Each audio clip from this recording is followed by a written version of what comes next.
vamos a empezar a hablar aquí de fuerzas. Lo primero va a ser definir qué es una fuerza. Y la fuerza consideramos que es una acción que puede alterar el estado o bien de reposo o bien de movimiento en que se encuentran los cuerpos, o bien puede producir en ellos algún efecto como la deformación. Es decir, que la fuerza o puede cambiar el movimiento o hacer que lo que está parado se ponga en movimiento, lo que estaba en movimiento cambie de tipo de movimiento, etcétera, o pueden deformarse.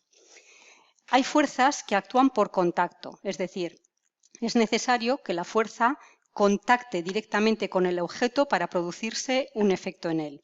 Pero otras fuerzas pueden actuar a distancia. Por ejemplo, la Tierra es capaz de atraer a distancia a los cuerpos que están a su alrededor, es decir, producir sobre ellos lo que llamamos una fuerza gravitatoria de atracción, y esa es una fuerza que actúa a distancia. O bien los imanes, por ejemplo, pueden atraer algunos metales. Las fuerzas se miden en el sistema internacional en unidades que llamamos newtons y se simbolizan con una N mayúscula. Las fuerzas se representan mediante vectores. Un vector no es más que una flecha, ¿no? Entonces, en la flecha es importante siempre fijarse en estos elementos que tenemos aquí señalados. Por ejemplo, el punto de aplicación. Este sería el punto de aplicación de esta fuerza que representamos mediante este vector, esta flecha, y marcamos el punto donde ejercemos la fuerza. Bien, la dirección es la línea o la recta sobre la cual representamos esa fuerza. Es decir, si yo tengo aquí un objeto y estoy tirando de él en sentido ascendente inclinado, pues la dirección de la fuerza sería la recta sobre la que podría representar la fuerza.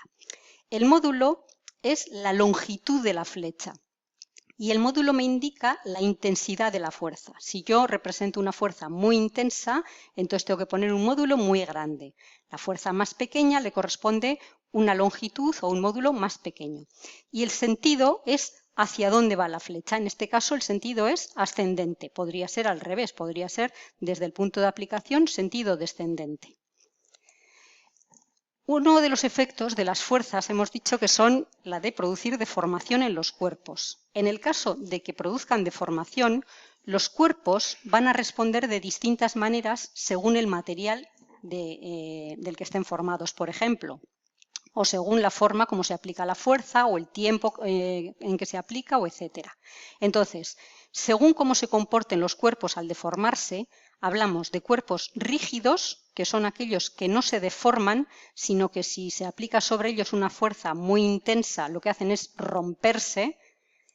Hablamos de cuerpos plásticos, cuando si se ejerce una fuerza sobre ellos, como por ejemplo en el barro o la arcilla, pues al ejercer la fuerza el cuerpo se deforma y una vez que dejamos de aplicar la fuerza, el cuerpo queda con la forma que tenía cuando se ha aplicado la fuerza, ¿no? Es decir, si hemos modelado, por ejemplo, una vasija, pues entonces la forma de la vasija queda cuando ya dejamos de aplicar la fuerza.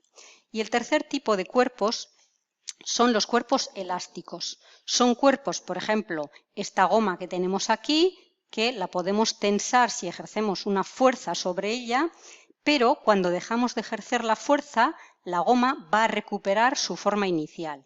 Esos son entonces cuerpos elásticos. Bien, el otro efecto que pueden producir las fuerzas hemos dicho que es alteración del movimiento. Pues bien, si se ejercen varias fuerzas sobre un cuerpo, el cuerpo va a alterar su movimiento según cuál sea la suma de todas las fuerzas que estemos ejerciendo sobre el cuerpo. Bien, aquí vamos a representar unas personas que van a ejercer una fuerza sobre una vagoneta. Entonces vamos a ver qué tipo de fuerza van a aplicar cada una de ellas, en qué dirección, en qué sentido y qué efecto va a tener eso sobre la vagoneta. Si ponemos una persona muy fuerte tirando hacia la derecha, por ejemplo con una fuerza de 150 newtons, y una persona que tenga menos fuerza, por ejemplo, tirando hacia la izquierda, entonces vemos que tenemos dos fuerzas aplicándose en la misma dirección pero en sentidos contrarios. vemos que la suma de fuerzas es como si solamente se ejerciera una fuerza de 100 newtons hacia la derecha, porque hacia la derecha tenemos 150 y hacia la izquierda 50. El efecto entonces va a ser que el desplazamiento se va a producir hacia la derecha. Bien, si añadimos ahora a otra persona que tire, por ejemplo, hacia la izquierda, vemos que entre las dos cada una ejerce una fuerza de 50 newtons, de modo que la fuerza que se ejerce hacia la izquierda ahora es de 100 newtons. Pero la persona que está a la derecha, como es más fuerte, ejerce una fuerza de 150 newtons. Entonces, la suma de fuerzas vemos que es de 50 newtons hacia la derecha. ¿Qué ocurre si se ponen a empujar a la vez? Pues que se produce un desplazamiento hacia la derecha. ¿Qué tendríamos entonces que hacer para compensar la fuerza que está ejerciendo la persona hacia la derecha? Pues poner más fuerzas. Ponemos a otra persona ahora un poco más fuerte que las anteriores, de manera que 50 newtons más 50 más 100 me dan una suma total hacia la izquierda de 200 newtons, mientras que hacia la derecha hay una persona que ejerce una fuerza de 150 newtons. ¿Cuál es la resultante de estas fuerzas? Pues la resultante es hacia la izquierda 200 menos 150, porque van en sentidos contrarios, y ahora tengo una fuerza resultante hacia la izquierda de 50 newtons. Así que ponemos a empujar la vagoneta y el desplazamiento ahora es hacia la izquierda. Entonces, ¿cómo vamos a representar nosotros en un papel, por ejemplo, las fuerzas que se ejercen sobre un cuerpo? Pues lo representamos mediante flechas, y aquí, por ejemplo, vemos que tenemos que tener en cuenta, pues eso, hacia dónde se ejerce la fuerza, en qué dirección, en qué sentido, etcétera. Por ejemplo, en el primer caso, si ejercemos en verde, representamos una flecha de una fuerza F1, y en azul representamos una fuerza de mayor intensidad, de mayor módulo, F2. La resultante es la suma de las dos, es decir, si las dos fuerzas se ejercen en la misma dirección y en el mismo sentido, la resultante será F1 más F2, y será una flecha más larga que las dos anteriores, la roja. Si las fuerzas se ejercen en sentido contrario, por ejemplo, en este lugar de aplicación de la fuerza, ejercemos una fuerza F2 hacia la izquierda de menor intensidad, una fuerza F1 hacia la derecha de mayor intensidad, la resultante será la resta F1 menos F2. Y como la F1 tiene el módulo mayor, o sea, la mayor intensidad, la resultante irá hacia el mismo sentido que F1. Si dos fuerzas se aplican en un mismo punto, pero se ejercen F1 hacia arriba, por ejemplo, F2 hacia la derecha, formando ángulo recto, la resultante es como si aplicáramos una sola fuerza desde este punto de aplicación, desde el origen, en sentido oblicuo. ¿Qué módulo tiene? O sea, ¿qué intensidad tiene la resultante? Pues para calcular esa resultante lo que vemos es que la figura que se forma si unimos todos los puntos de las dos fuerzas representadas, ¿no?, y el origen, entonces la figura que se nos forma es un rectángulo y la resultante es la diagonal de ese rectángulo. Entonces, ¿cuánto mide la diagonal de ese rectángulo? Pues como tengo aquí una figura que es un triángulo rectángulo, esto resulta que la hipotenusa de este triángulo es la diagonal del rectángulo que se me había formado, ¿no? O sea, la resultante es la hipotenusa de este triángulo, en el cual un cateto es F2 y este otro cateto tiene la misma longitud que F1. Entonces, la resultante hipotenusa es igual a la raíz cuadrada de una fuerza al cuadrado más la otra fuerza al cuadrado. Veamos cómo calcularíamos una fuerza resultante, por ejemplo, cuando se están aplicando 4 fuerzas sobre un cuerpo. Entonces, lo primero que tenemos que hacer es representamos los módulos con la misma longitud, ¿no?, que la intensidad de la fuerza. Por ejemplo, aquí tengo 7 newtons hacia arriba, 4 newtons hacia abajo, 5 newtons hacia la izquierda, 9 newtons hacia la derecha.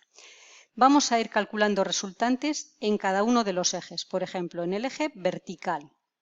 En el eje vertical tengo dos fuerzas. Bueno, una más intensa hacia arriba de 7 newtons y otra menos intensa hacia abajo de 4 newtons. Entonces, esta resultante va a ser 7 menos 4, con lo cual la resultante va a ser hacia arriba, pero de 3 newtons. En el eje horizontal tengo dos fuerzas que actúan en la misma dirección, pero en sentidos opuestos. De manera que tengo hacia la derecha 9 newtons, hacia la izquierda 5 newtons.